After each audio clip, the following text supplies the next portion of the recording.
illa musinnatu illa an ta'asyara alaikum fatazbahu jazaatan minad dha'ni, rawahu Muslim. Jadi kata Rasulullah, jangan kalian sembelih hewan kurban kalau dia kambing sapi sebelum musinnah, sebelum dia berantara anak-anak dengan tua, berarti dewasa. Sebelum dia dewasa.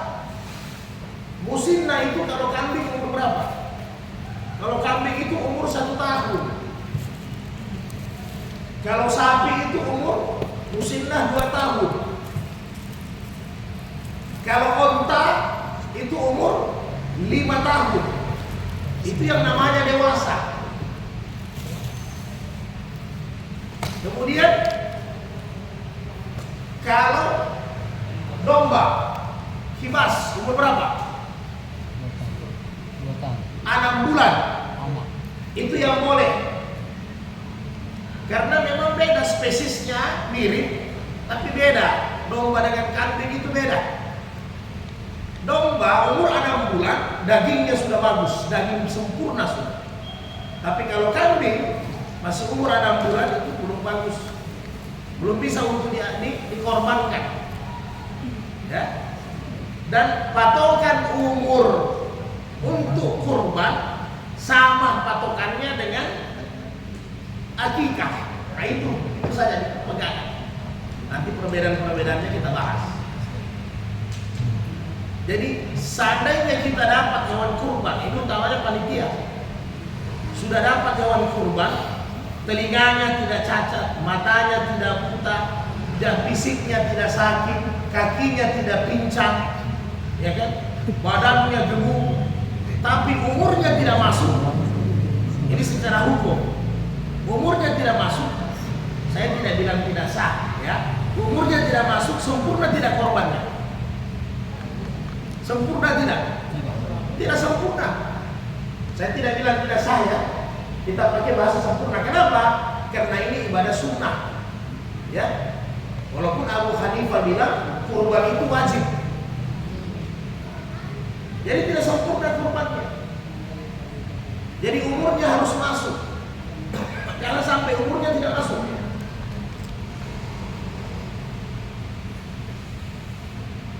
Jadi panitia kurban, kalau memang mau bentuk panitia, ketika datang hewan kurban, ini bukan hanya membeli, tiba-tiba ada orang datang bawa fisiknya, diperiksa. Jangan tidak diperiksa asal terima, tidak boleh. Periksa semua, makanya panitia kurban harus tahu semua. Yang mana yang disebut dengan musinnah ganti gigi, bagaimana ciri-ciri gigi itu kambing kalau dewasa, bagaimana ciri-ciri gigi kalau kambing sapi itu sudah dewasa, harus panitia kurban tahu. Tidak boleh tidak ditahu. Saya bukan sekolah pertanian, bukan sekolah peternakan. Tidak harus Anda kuasai pemeliharaannya, tapi cirinya yang musinnah itu harus panitia kurban tahu. Tidak boleh tidak ditahu. Ustaz, bagaimana ciri-cirinya musinnah kambing? Berimbang. Ya? Ini apa yang enak? Harus ditahu. Yang mana musinnah itu kalau kambing tidak tahu. Kalau kambing yang belum musinnah masih anak-anak, itu giginya rapi. Hah? Rapi. Kalau 2 tahun, kalau 1 tahun, kenapa giginya? Hah? Apa tandanya besar? Renggang secara gigi. Kalau kambing, ini ilmu kita pelajari semua ini diingat, tidak perlu diingat saja. Kambing yang umur 1 tahun, buka giginya itu ada 2 gigi yang monyong, agak monyong ke depan. Kalau 2 itu ada, berarti sudah ganti gigi namanya. Itu namanya sudah musinnah, memenuhi syarat. Bisa kira-kira mas kalau ada kambing, kita buka mulut itu kambing. Ya dipraktek. Jadi kalau mau cari kambing untuk kurban atau akikah, buka saja mulutnya, itu kelihatan gigi depannya itu. Kalau dia masih rata rapi, berarti belum sampai 1 tahun. Biar yang ternak bilang sudah sampai 1 tahun. Tidak ada itu. Karena begitu sudah ilmunya Allah. Allah sudah turunkan. Belum ganti gigi. Kecuali dia bilang giginya kecelakaan ada tabrak pohon. Nah itu lagi cerita kan. Jadi gigi gantinya sudah kecuali dia bilang kalau ada kecelakaan ngambil tabrak pohon, kecelakaan tunggal. Jadi giginya 2 hilang. Nah itu mungkin masih masuk akal ya. Tapi kalau dia bilang sudah 1 tahun masih dibuka mulutnya, jadi gampang kita peternak itu bohong atau tidak, gampang. Ditahu itu mau los-losoan, ditahu. Pasti ditahu. Jadi buka saja, nanti dilihat kalau ada yang di depannya itu sudah agak lebih ke depan, nah itu sudah ganti gigi. Itu tandanya. Ini ilmunya siapa? Ilmunya Nabi kepada para sahabat turun temurun. Begitu caranya memeriksa. Sapi 2 tahun. Ada sapi bagus, telinganya bagus, matanya tidak pincang, saling gemuk, tapi umurnya belum sampai 2, belum ganti umur, tidak sempurna korban. Jangan terlalu tergoda juga dengan badan, karena kan syarat sempurnanya korban 2, ya deh, 1 fisik, 1 umur. Itu dia. Fisiknya, makanya jangan buta, jangan sakit, jangan pincang, jangan tua. Jangan dipotong sapi umur 7 tahun. Aduh, sudah mati itu Pak. Itu yang Nabi sampaikan. Kalau sudah begitu berarti tidak ada sumsumnya. Sudah tidak ada gizinya, nutrisinya sudah tidak ada. Jadi cari yang 2 tahun itu paling standar. Kalau memang Nabi bilang in ta'asyara alaikum fatasbahu jaza'atan. Kalau seandainya umur sapi 2 tahun tidak ada, paling maksimal Nabi bilang umur 4, jaza yang masuk 4 tahun, 3 tahun lebih itu sudah boleh. Jangan ambil yang 5 atau 7 tahun. Ada orang karena sudah capek dia kasih pakai gerobak, sudah capek dia pakai pajeko di sawah, dia pakai berlomba-lomba di mana karapan Madura atau apa, umurnya sudah lewat 5 tahun, itu dia korbankan. Ingat Pak, hakikat korban adalah memberikan sesuatu yang terbaik. Itu hakikat korban. Korban itu qarabah, dekat. Tujuan kita untuk dekat dengan Allah. Kalau Anda mendekati wanita tanpa pengorbanan, Anda pepulu, cerita mati ente mau dapat 2 hari. Bagaimana caranya? Muana sinanggaroke, berimba. Makikiri galak dan rutedong. Bagaimana? Jangan makun lain lo. Jadi jangan. Jadi pengorbanan cari yang sempurna, ya. Itu kira-kira ya. Jadi umur ini penting. Panitia ini kalau tidak tahu yang begini jangan jadi panitia. Tidak boleh. Harus dibintek lagi. Harus dibuat bintek panitia kurban. Kira-kira begitu Pak Guru. Harus ada sebenarnya. Sebenarnya majelis ulama yang harus pikirkan. Tapi dari tahun ke tahun semua kiamat tidak ada binteknya. Ya, gimana Pak Guru? Pada umumnya orang kan korban itu bukan yang tadi, artinya yang sempurna. Jangan korban. Itu kalau 2.500.000 ke atas anda insaf ya Pak. Tapi kalau 2 juta sampai 2.500, oke. Itu jadi kita dari panitia juga berpikir juga kan. Memaksakan kalau yang ada sapi yang bagus memang di atas 18. Iya. Kalau yang atas ke bawah ya memang bisa didapat. Yang penting cari sempurna dan umurnya masuk. Yang umur 2 tahun. Iya. Kalau yang 16-an itu rata-rata muda. Yang itu muda. Kalau di atas 18 tahun silakan jadi umurnya matang. Nah, jadi betul. Jadi sebenarnya memang harus demikian ya. Banyak untuk korban. Jadi ini umur diperhatikan ya. Selain fisik, umur diperhatikan. Jadi 2 itu syarat. Fisiknya tadi ciri-cirinya, kemudian umurnya masuk. Ya, umurnya masuk. Jadi silakan nanti tergantung mahal dan murahnya itu hewan kurban, tergantung kemampuan orang berkorban. Tapi ingat, fisik dengan umur dijaga baik-baik. Jangan sampai tidak masuk umur. Jadi ini sudah diteliti, bahkan prof-prof yang ahli di peternakan di Australia, New Zealand sudah teliti kenapa Nabi perintahkan kambing umur 1 tahun, kenapa Nabi perintahkan sapi itu umur 2 tahun, kenapa itu onta umur 5 tahun. Setelah diteliti, sempurna dagingnya, gizinya bagus, yang terkandung di dalamnya itu bagus, sempurna ternyata. Jadi sudah diteliti semua sekarang ini. Jadi luar biasa ya Rasulullah ini tanpa teliti, karena ini wahyu, ya kan? Sudah Allah yang ciptakan, jadi sudah begitu. Tapi memang tugas manusia harus mencari. Orang-orang pintar ya silakan teliti, cari apa-apa. Dengan itu nanti menguatkan kalian punya keimanan. Nah, karena baik ilmu agama maupun secara ilmiah itu ilmunya Allah semua, iya kan? Baik secara ilmiah maupun secara agama semua miliknya Allah. Jadi silakan bagi yang berilmu cari supaya menguatkan keimanan kalian kepada Allah. Allah Maha Besar. Kan?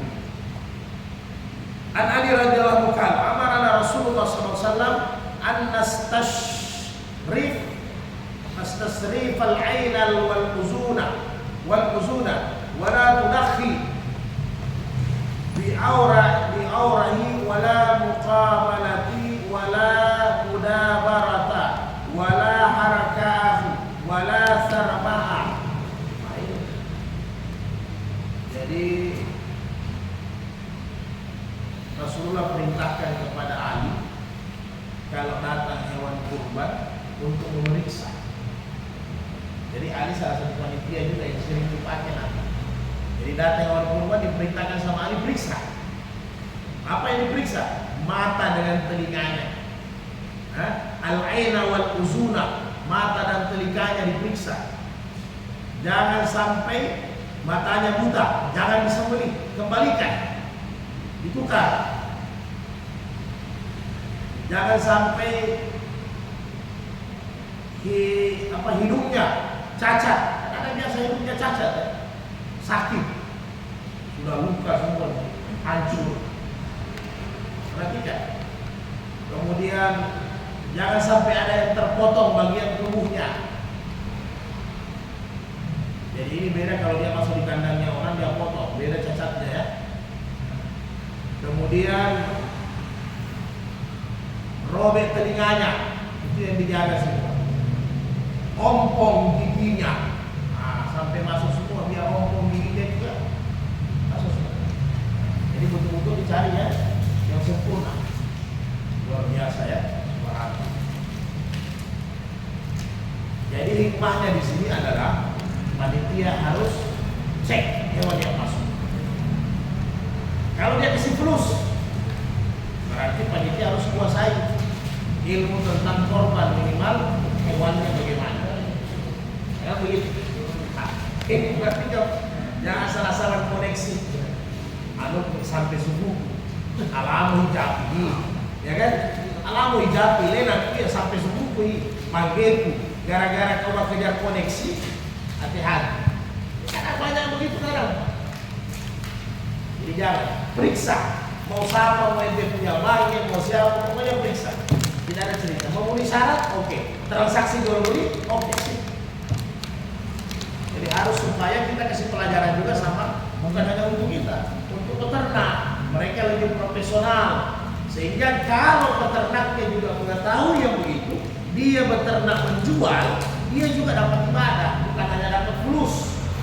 Dia memudahkan, dia menjadi jembatan untuk orang dapat berkorban. Semua dapat pahala, tapi jangan manipulasi. Ada penyakit kustanya dia sembunyikan, kan begitu? Ya. Yang memang yang dia jual, yang dia sudah itu yang indahnya. Kalau agama ini hidup pada masing-masing diri orang, indah dia. Panitia tidak terlalu kerja keras, karena hewan yang disiapkan orang ternaknya sudah memahami agama dan dia takut dengan Allah. Jadi yang dia siapkan 10 itu tinggal harganya saja, fisiknya, jasad, jasmaninya semua memenuhi syarat, umurnya memenuhi syarat. Enak kalau peternaknya bertakwa. Nah ini repotnya, kalau peternaknya tidak bertakwa memang agak sulit. Panitia harus jadi ternaknya satu apa? Pedagangnya. Nah, pedagangnya itu bisa juga pedagang. Ada juga yang ternak sekaligus dagang, ada juga dagang tok. Nah, yang bahaya ini yang dagang tok kan ya. Yang marah mereka ini pedagang ya artinya ya boleh-boleh saja. Yang penting bisa, yang paling repot ini kalau broker-broker, ya. Broker-broker ini yang repot, yang mempermainkan harga. Ini repot, dia tidak bergerak, dia dapat plus banyak daripada yang beternak. Nah, ini hati-hati. Orang yang ternak dia hanya dapat untung 2 juta, dia ternak setahun. Dia hanya putar-putar mulut, dia bisa dapat untung 4 juta. Nah, ini baru itu. Yang broker ini yang bikin kacau, ya. Tapi intinya harus ada gap, siapa saja. Kemudian An Ali bin Abi Thalib lagi radhiyallahu anhu amarani Rasulullah sallallahu an aqwama ala budnati. Ini juga boleh. Wa an akasama luhumaha wa juludaha wa jilalaha alal masakin wala uti fi juraratiha syai'an minha muttafaqun alaih. Hati-hati ya.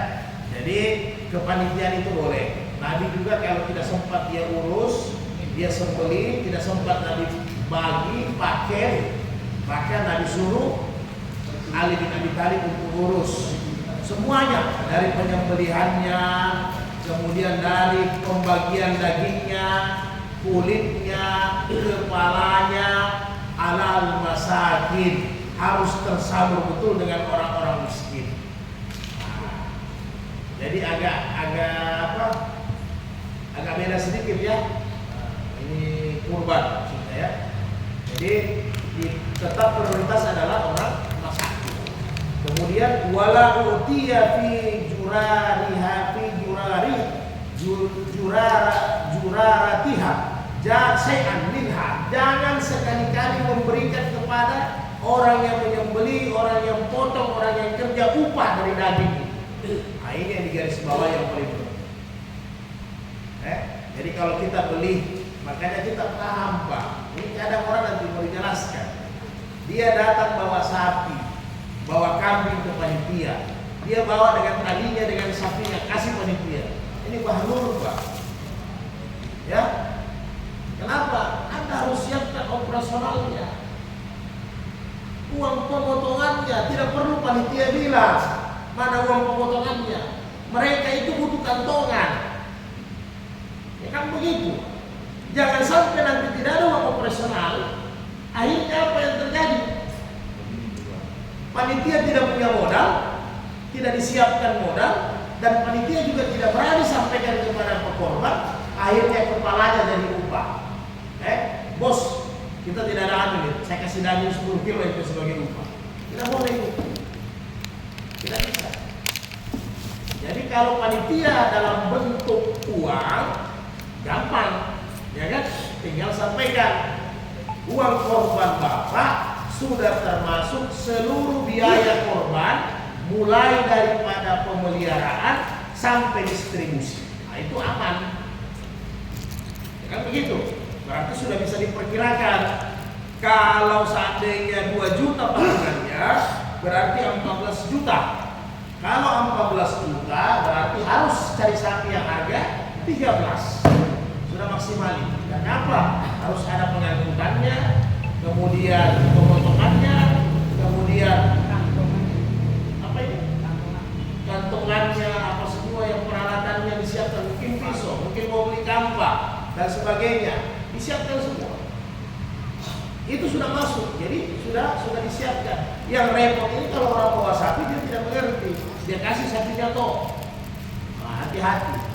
Jadi kalau begitu sampaikan Pak, minta maaf, aturan Islam tidak boleh memberikan kepada pemotong dengan pekerja dari daging kurban. Urusan nanti orang yang kerja itu miskin, dia diberikan bukan karena dia kerja, ingat ya, karena dia berhak mendapatkan daging itu karena dia miskin, bukan karena dia kerja. Nah, jadi beda. Itu urusan lain. Ya kan? Dia masuk dalam database untuk didistribusikan. Itu beda. Nah, jadi itu kita sampaikan Pak, minta uang pemotongan. Minta saja, apa apa-apa. Kalau dia terlalu banyak tete begini A, B, C, D, ambil dia itu punya kambing, bawa pulang gitu. Ya, karena ada juga orang tidak mengerti. Kalau sepakat baik puluh Pak. Kalau aku jambatan, nah, saya mati sama pengatur itu. Jadi kira-kira begitu ya. Jadi jangan sampai kita ditakutnya nanti urusan daging korban boleh tidak dijual. Boleh tidak dijual.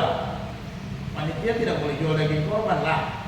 Kalau seandainya si A dapat daging korban karena dia fakir atau dia miskin atau dia janda atau dia susah duafa, kemudian dia jual daging korbannya, boleh enggak? Boleh. Itu boleh.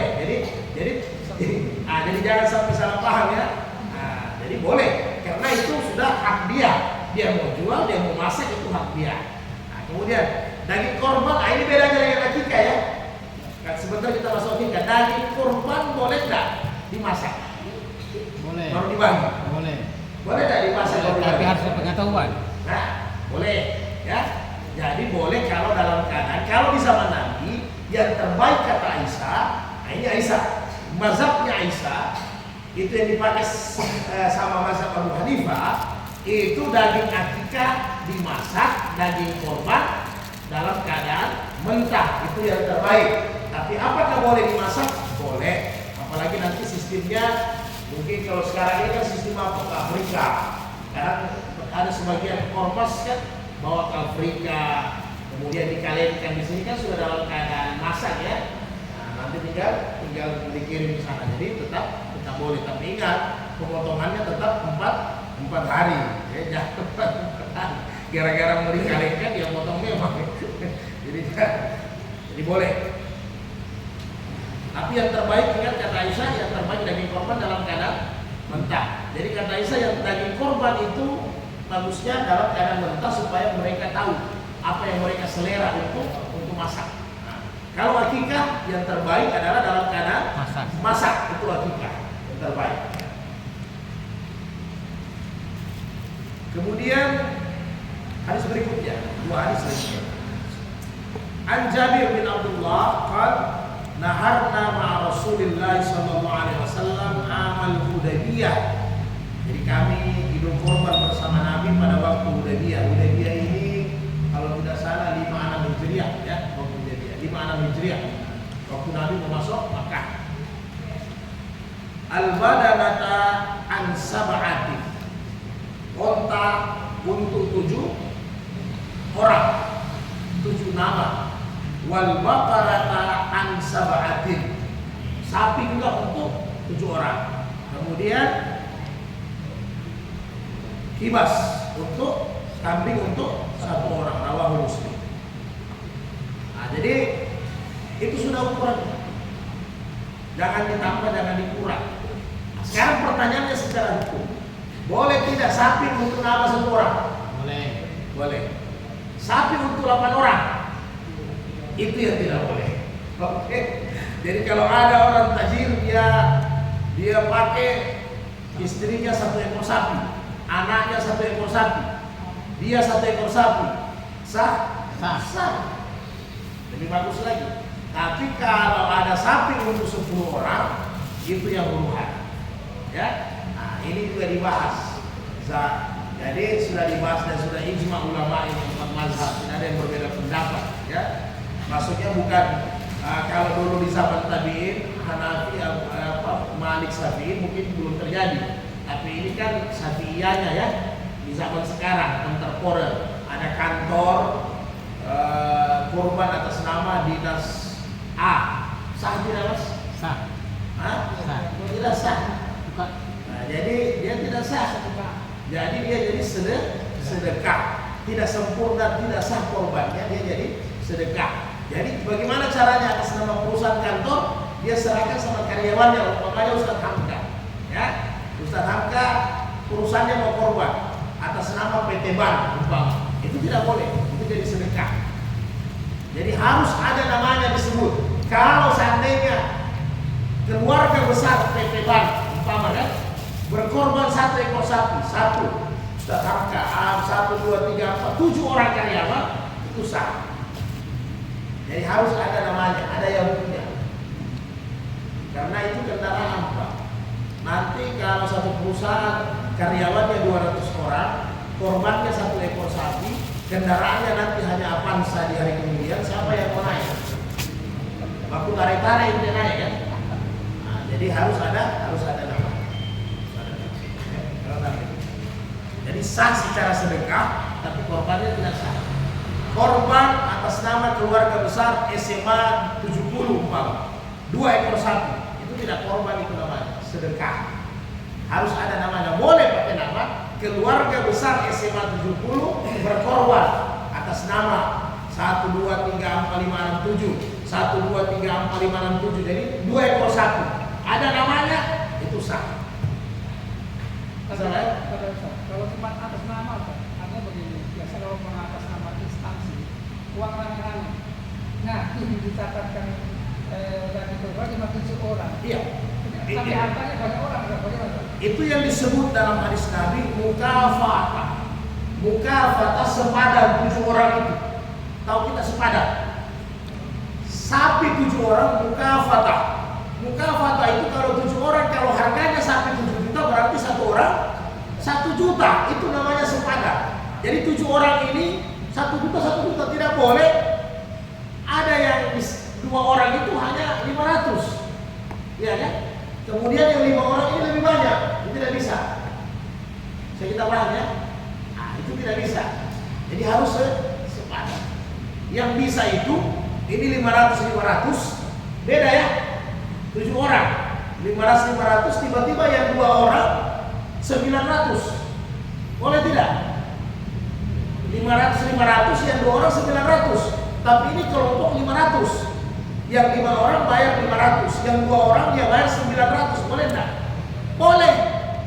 Ini boleh, enggak apa-apa karena dia lebih. Dia tidak menzalimi. Karena memang kelompok ini kelompok 500. Ini panitia harus encer otaknya, Pak. Kalau tidak encer otaknya ini bahaya. Karena ini bisa-bisa sama, tapi dalam pengamalannya beda. Jadi kalau ada ini kelompok 1 juta. Ya, sapi ini kelompok 1 juta. Tiba-tiba yang 5 orang itu store 1 juta. Yang 2 orang store 2 juta. Boleh tidak? Ini boleh. Tak apa-apa, ini boleh. Yang tidak boleh, ya makanya panitia ini kelompok 1 juta. Yang 2 orang uangnya 1 juta. Yang 5 orang uangnya 500. Ini tidak sepadan. Karena kelompoknya ini untuk kelompok ya 7 juta sapi. Bisa kita paham ya? Karena kalau Bapak terima, panitia mau togok. Makanya Nabi bilang sepadan. Jadi yang 7 orang itu kelompoknya harus sama, nilainya harus sama. Bisa mulai dipanggil, bisa Pak? Ini mirip, tapi prakteknya beda nanti Pak di lapangan. Tapi kalau sepakat bisa. Nah itu sepakat lain lagi. Itu lain lagi. Itu tergantung pemerintah. Saya apa panitia musyawarah. Umpamanya ada sapi terakhir, ya. Sapi terakhir ini nanti 7 orang yang berkorban ya didudukkan ya. Ini bagaimana ini bos? Sebenarnya kalian punya kelompok ini kelompok sapi 10 juta atau 7 juta. Tapi ada 2 orang uangnya tidak sampai, kalau tidak sampai 1 juta. Ya kan begitu? Maukah kalian rida tidak, ikhlas tidak? Nah itu panitia harus sampaikan. Ikhlas tidak? Berarti kita cari sapi yang di bawah harga. Karena ada 2 orang kan kurang. Harus disampaikan. Ya itu kalau musyawarah kita bisa. Tapi nanti kalau repotnya semua modelnya begitu, nanti panitia jadi potong bobana itu mas. Kalau memang harga sapinya sudah ditentukan, ya, jadi tinggal diatur. Tapi kalau hasil Pak, hasil remukan saya ada 12 orang.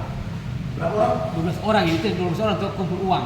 Tapi yang dikasih nama cuma 7 ya. Iya, kumpul uang 1000 orang boleh, tapi nama harus 7. 7. Enggak apa-apa ya. 1 juta orang kumpul orang boleh, tapi nama harus 7. Nah, tapi jangan nanti masuk di arisan lagi ya, arisan korban, umur tidak ditahu, jadi jangan. Umur tidak ditahu, itu ikhtilaf ulama kurang bagus. Karena korban ini sesuai dengan kemampuan, kalau tidak mampu ya jangan. Ya. Tapi jangan sengaja tidak mampu terus. 80 tahun hidup tidak pernah korban biar satu kali, akhirnya makmum nih. Hadis yang terakhir. Sudah hadis yang terakhir tentang korban. Masih boleh kita bagi akikahnya karena saling berkaitan. Babul akikah, ya. An Ibnu Abbas radhiyallahu anhu anna Nabi sallallahu alaihi wasallam akul anil Hasan wal Husaini kamsan rawahu Abu Dawud wa sahihahu Ibnu Huzaimah wa Ibnu Jarur. Dari Ibnu Abbas radhiyallahu anhu bahwa Rasulullah SAW menyembelih untuk Hasan dan Husain kamsan masing-masing satu ekor. Nah, jadi di sini secara syariat kata Imam Mazhab, ya, akikah itu kewajiban orang tua, tetapi boleh juga kalau kakek dan neneknya yang akikah, boleh. Kebiasaan biasa ada begini, jadi Nabi juga demikian. Tapi ingat, Rasulullah ini kibas, ya, bukan ganang biasa. Ini kibas ini ya bandot besar. Jadi memang Rasul itu selalu mau yang sempurna, ya. Nah, kemudian hadis yang berikutnya, hadis saling berkaitan dari Aisyah, Rasulullah SAW amarahum ayyuhakka. Rasulullah memerintahkan kepada mereka sahabat agar akikah anil gulami sya'tani, bagi anak laki-laki 2 ekor, muka fiatani yang sepadan. Kemudian anil jariyati sya'tun, dan bagi anak perempuan 1 ekor. Jadi saling berkaitan.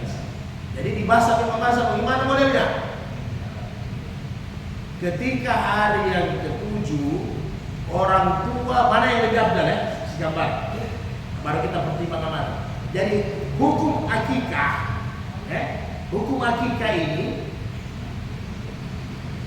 terbalik dengan kurban yang mazhab Abu Hanifah. Kalau kurban, mazhab Imam Abu Hanifah wajib. Ya, 3 mazhab, Imam Malik, Imam Ahmad, dengan Imam Syafi'i itu sunnah muakkadah. Ya, kurban. Akikah Abu Hanifah mubah. Ya, hukum akikah bagi Imam Abu Hanifah itu mubah. Boleh dilaksanakan, boleh tidak. Karena menurut Imam Abu Hanifah, karena yang lebih duluan turun ini adalah perintah akikah, baru perintah kurban. Walaupun kurban ini masih dari zaman Nabi Adam, tapi yang menjadi standar turunnya korban perintah itu akikah lebih lama, lebih duluan dilaksanakan Nabi. Maka menurut Imam Abu Hanifah, ketika syariat kurban sudah resmi, berarti akikah otomatis terhapus. Makanya diadukan juga terhapus. Mubah boleh, laksanakan boleh tidak. Ini Imam Abu Hanifah. Tapi ijma 3 imam, Imam Malik, Imam Syafi'i, Imam Hambal, itu sunnah muakkadah. Tapi sunnah muakkadah ini koma ada dalam kurung, ya. Nanti hadisnya ada dalam kurung. Jadi itu standarnya. Kemudian ketika anak lahir hari ke-7, kemampuan seorang ayah, mana yang lebih utama, ya? Kemampuan seorang ayah setelah dia hitung duit dia hanya bisa beli 1 ekor kambing, ya, di hari yang ke-7. Mana lebih afdal? Dia akikah pada saat itu dengan 1 ekor kambing, atau dia tunggu lewat daripada masa 7 hari, dia tunggu untuk akikah 2 ekor. Yang 1 ekor itu. Jadi yang hari ke-7 yang afdal. Dan Nabi contohkan ini. Jadi hadis ini tidak kontra, ya. Hadis ini tidak bertolak belakang satu sama lain. Jadi kata Ibnu Abbas, sepupu sepeninggalan Nabi. Ini kalangan ulama hadis di zaman Nabi. Kata Ibnu Abbas, Nabi Hasan Husain 1 ekor. Kata Aisyah, Nabi perintahkan sahabat laki-laki 2 ekor, perempuan 1 ekor. Jadi ini hadis tidak bertolak belakang. Di masa Imam Mazhab ijma, apa apabila hari ketujuh kemampuan seorang ayah hanya 1 ekor anaknya laki-laki, maka itu yang terbaik, sembelih pada hari yang ketujuh. Jangan ditunda. Jangan ditunda. Kemudian hadis yang terakhir, kita selesaikan di sini. An Samurah radhiyallahu anhu anna Rasulullah sallallahu alaihi wasallam dari Samurah, kullu gulamin murta'annu bi aqiqatihi tusbahu anhu yawma sabihi wa yukhlaqu wa yusamma, rawahu Ahmad wa sahihahu at-Tirmizi. Jadi kata Rasulullah, setiap bayi yang lahir murtahan, arahan, gadai, ya, tergadai dengan akikahnya. Yang mana ini akikah?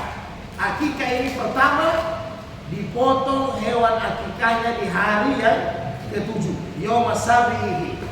Kemudian wa yukhlaqu wa yusamma, dimotak rambutnya, dimotak ya. Al-halq itu dimotak artinya. Dalam bahasa Arab itu halq itu botak. Dihabiskan, dimotak rambutnya. Kemudian diberi nama standarnya di hari yang itu. Nah, jadi sudah selesai. Kita bahas. Akikah itu arahan itu artinya gadai. Kenapa Nabi ambil ibarat gadai?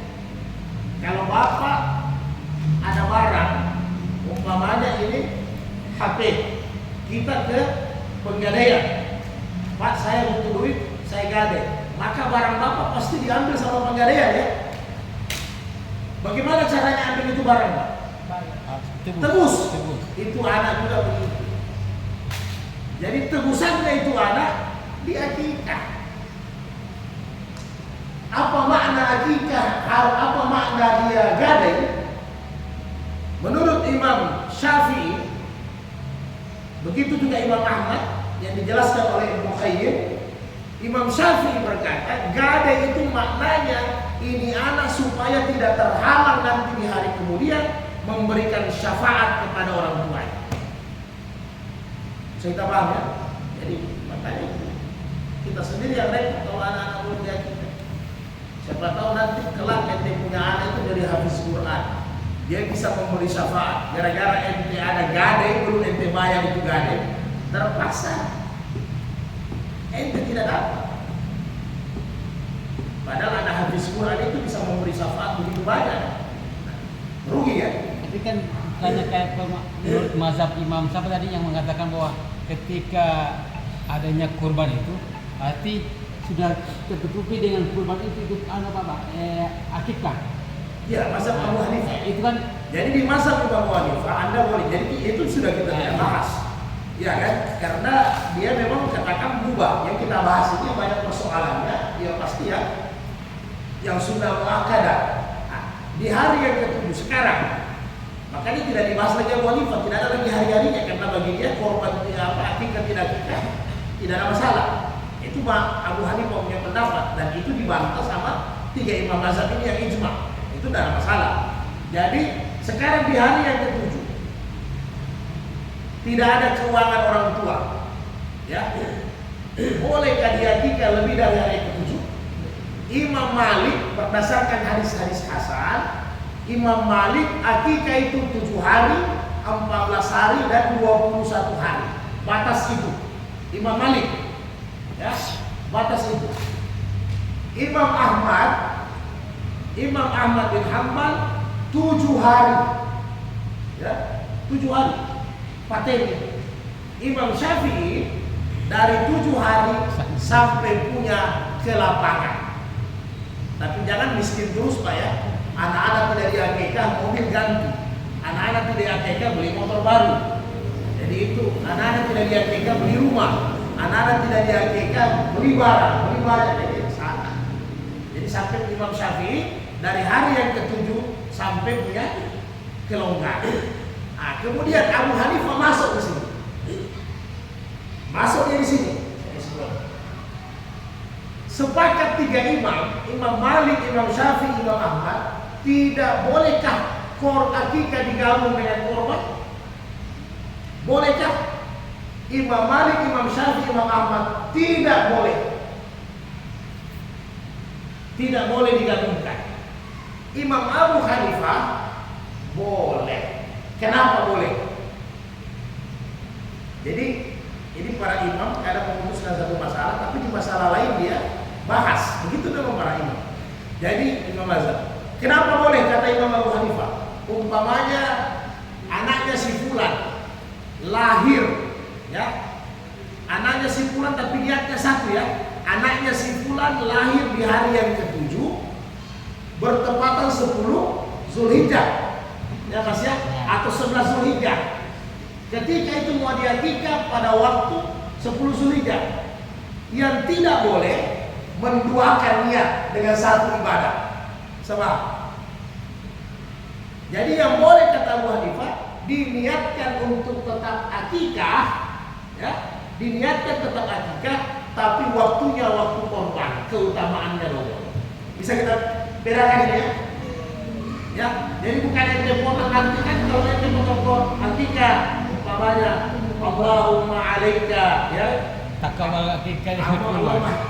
Allahumma. Jadi yang dikasih nomor untuk akikah, biakikati wa udia umpamanya tidak bisa. Jadi waktunya waktu korban boleh, untuk akikah jadi kemuliaannya besar. Ya, jadi begitu. Tapi kalau satu niat dengan dua ibadah itu yang ijma tidak boleh. Ya, nah, sehingga Abu Hanifah, Imam Abu Hanifah mengatakan bahwa akikah itu hukumnya mubah dan dia membolehkan. Ya, Imam Abu Hanifah membolehkan kalau anak yang sudah lewat dari 21 hari, seperti mana pendapat Imam Malik, tidak mampu orang tua berkorban, maka alangkah bagusnya kalau umpamanya ini anak sudah 2 bulan atau 3 bulan, maka Abu Hanifah sarankan lebih baik ambil waktu pada saat Idul Adha korban saja. Itu sudah menutup, karena itu pendapatnya dia. Bisa itu Pak. Jadi masuknya di situ. Ambil di korban saja.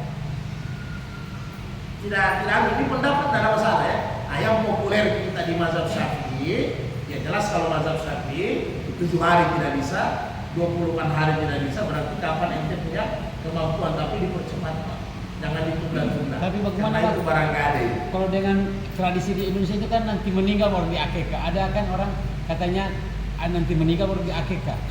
Itu bagaimana? Jadi itu sebenarnya dari pendapat Imam Ahmad bin Hanbal. Hanya mungkin salah arti kita ya. Jadi pendapat mazhab Imam Hanbal, bolehkah diakikah bayi yang lahir yang sudah meninggal? Boleh. Bahkan Imam Hanbal ini yang terpakai di Arab Saudi ya, orang-orang Arab Saudi punya mazhab.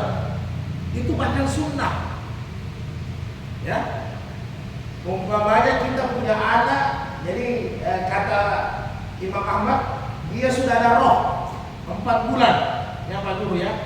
Kemudian dia meninggal, dan orang tuanya mempunyai kemampuan untuk akikah, boleh tidak boleh? Karena tujuan akikah kan sedekah, bukan korban ya. Tujuan akikah itu sedekah, jadi boleh, silakan. Nah, hanya sekarang yang dipakai di akikah ketika sudah meninggal, padahal kelapangannya waktu sebelum meninggal itu sebenarnya banyak. Jadi bukan akikah, sedekah makanan itu kapan saja. Ya, orang yang sudah meninggal ya Rasul, ya kita sudah bahas ya. Saya punya kemampuan mau hajikan orang tua, silakan. Saya mau sedekahkan orang tua, silakan. Jadi itu longgar, silakan. Ya, tinggal niatnya sama dengan kurban orang tua. Orang meninggal tidak bisa berkorban. Ya. Tapi yang bisa adalah pahalanya yang kita kirim untuk mereka. Ya, itu pahalanya tetap terbuka longgar. Jadi akikah anak yang sudah sekarang ada lagi persoalan di mazhab Imam Ahmad. Anak saya umur 4 tahun, ya kan begitu. Jadi sama tadi kirain. Saya sudah jatuh mau akikah, tiba-tiba meninggal. Maka menurut Imam Ahmad bin Hanbal mustahab. Kalau memang sudah disiapkan, ada kelebihan di akikah, biar anaknya sudah meninggal. Sebab ya, karena memang sudah diniatkan dan disiapkan di akikah. Nah, kemudian menurut mazhab Imam Hanbal, sekarang kita pilih Mana yang paling utama? Nah, ini dijemahkan sama 4 mazhab, dijemahkan sama ulama. Hari ini hari ke-7 ente punya cucu lahir atau ente punya anak lahir. Bersamaan hari ini juga ente punya anak akan nikah. Sama ya? Kalau fikih kan begini, sudah begitu benturan. Jadi ente punya anak hari ke-7 hari ini bersamaan dengan anak yang satu kawin. Ya Pak Guru. Pertanyaannya Imam Ahmad, mana yang didahulukan? Buat acara walimah karena kata Nabi awalnya walau bisa 3. Buat acara makan-makan walaupun 1 ekor kambing. Jadi kira-kira mana yang didahulukan? Akikah ini anak atau acara walimah? Walimah dulu. Walimah. Ustaz? Oke. Awal dulu, akikah bukan walimah. Akikah yang didahulukan. Jadi kalau bersama ente punya anak hari ini akad nikah, kemudian hari ini juga antum punya anak umur ke-7, dananya hanya ada 1. Dananya hanya ada 1. Kalau dana banyak, pas. Kalau dana banyak tidak ada masalah. Dananya hanya 1. Maka mana didahulukan? Ijma ulama yang didahulukan adalah akikahnya anak. Dahulukan akikah. Karena itu arahan barang gadaian itu utang. Sehingga di masa Imam Ahmad seperti mana perkawinan mahar ya, bukan uang panai, beda mahar beda uang panai kan. Mahar itu boleh diutang, demikian juga kata Imam Ahmad ya, itu akikah kalau hari ke-7 boleh diutang, tapi masa Imam Ahmad. Imam Syafi'i tidak bolehkan, nanti ada kelonggaran, nanti ada kelapa. Jadi padahal Imam Ahmad hukumnya sama. Seharusnya Imam Abu Hanifah, tapi begitulah pendapat-pendapat pada itu. Jadi kalau Imam Ahmad, tapi dengan syarat, ada dalam kurung, kalau orang tua itu yakin bulan depan atau ada waktu tertentu dia punya duit. Ya, bisa paham Pak Guru ya? Misalnya memang saya hari ke-7 saya mau ambil hari ke-7 supaya sempurna. Tapi saya belum punya duit. Sehingga saya utang. Tapi dengan catatan bulan depan saya punya gaji. Gaji itu saya mau bayar. Jadi tidak perlu lagi saya cari. Memang ada uang saya yang belum cair. Nah, ini dibolehkan. Tapi kalau lagi mencari, jangan. Ya, nanti utang bertambah utang. Kalau lagi mencari, jangan. Artinya Bapak sudah yakin bulan depan ada uang saya mau cair. Maka saya utang dulu, nanti saya bayar cepat. Kan begitu. Tapi kalau belum ada, alangkah bagusnya jangan. Ya. Kalau hitungan hari ke-7 itu apa? Bagaimana? Pas dia melahirkan kita hitung hari atau nanti besoknya? Hari jadi penting, betul. Ini yang terakhir. Kalau sahabat punya hitungan, umpamanya si A ini lahir hari Selasa, ini perhitungan hari ke-7 Pak ya. Ini banyak orang. Ini si A lahir hari Selasa. Jadi akikahnya hari apa hari Selasa. Ustaz, hari apa hari ke-7? Selasa. Kalau di hari Selasa. Selasa kembali. Selasa kembali. Kalau Selasa kembali berarti 8 hari. Salah dia. Dia harus dihitung lahirnya, jangan dilompat. Selasa, Rabu, Kamis, Jumat, Sabtu, Ahad, Senin harus diakikah. Ya, Senin harus diakikah. Kalau diakikah dia dari Selasa ke Selasa itu sudah 8 hari. Karena patokan kita terbenamnya matahari, bukan jam 12 malam kita. Islam punya perhitungan itu jam 6 sore. Ketika azan maghrib itu sudah berganti hari. Kalau Masehi sekarang masih hari Jumat, iya enggak? Ya. Kalau Hijriah sekarang hari Sabtu. Makanya perhitungan akikah ya ini harus hati-hati. Perhitungan akikah hitung hari lahirnya. Jadi kalau Jumat, Sabtu, Ahad, Senin, Selasa, Rabu, Kamis. Kamis harus dipotong. Jangan hitung Sabtu, Ahad, Senin nanti kembali ke Jumat. Itu sudah 8 hari. Ya kan? Jadi satu syekh di mazhab Imam Ahmad, Hambaliyah, ada satu muridnya datang. Syekh, yang saya teringat gara pertanyaan saudara kamu, saya tolong hadiri undangan walimah akikah anak saya. Jadi syekhnya tanya, kapan lahir? Karena saya jadi kapan lahir? Wah, hari sekian. Maka dihitung-hitung itu, Anda salah. Jadi kata muridnya, saya sudah undang besok. Dia datang sudah habis asar, undang gurunya kan. Saya undangannya sudah besok. Maka solusi dari saya, kita potong sebelum terbenam matahari. Dagingnya tinggal ente atur dimasak. Kalau sekarang kan gampang. Jadi kalau ada kasus seperti ini, kalau sekarang kan gampang. Tiba-tiba kita salah hitung, waktunya masih kena, potong hari ini, kasih masuk di freezer. Kalau sekarang kan gampang. Kalau dulu kan harus dimasak ulang, baru disimpan untuk besok diolah. Jadi kalau memang salah hitung, tiba-tiba teringat matahari belum terbenam, maka yang terbaik pas potong hari itu juga, jangan potong besok, potong hari itu supaya sempurna. Jadi bukan masalah sah tidak sah ya, sempurnanya yang kita cari. Allah alam ya. Al ilmu indallah, Allah alam bisawab.